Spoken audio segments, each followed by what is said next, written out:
สบายดีตอนเช้ามันนี้มาเบิ่งเฮ็ดที่ว่าเปิดไว้แต่วันที่เปิด4 มื้อได้เก็บดอกออกเลยจุบุยจิบิ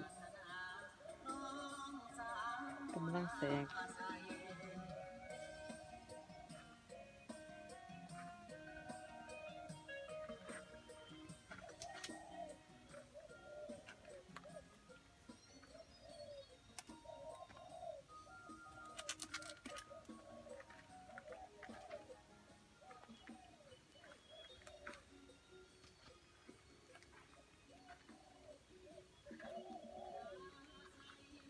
เบิ่งเก็บแล้วแม่น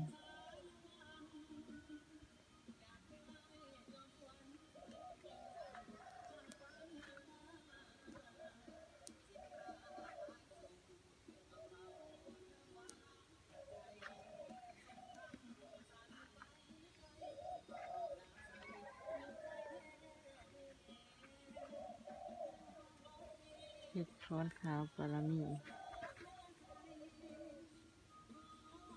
สถานที่แม่น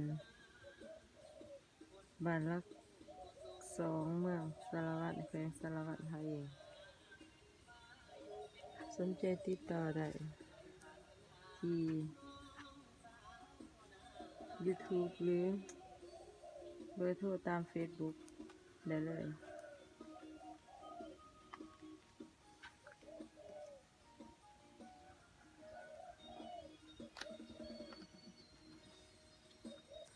เขาก็เปิดได้4 วัน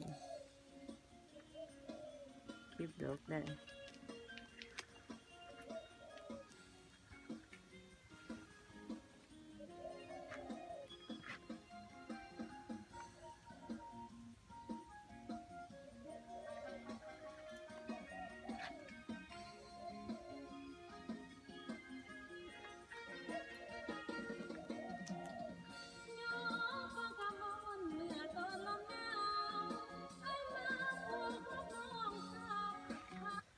ฝากกดไลค์กดแชร์ให้น้องในอยเด้อ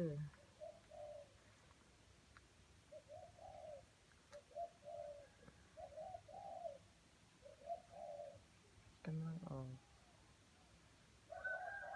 จัดให้เลย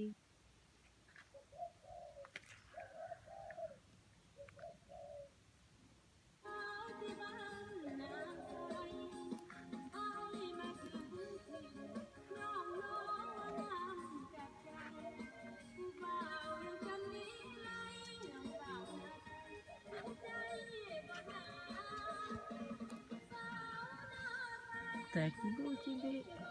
งามบ่พี่น้องกำลัง4 วันอดใจรออีก2-3 วัน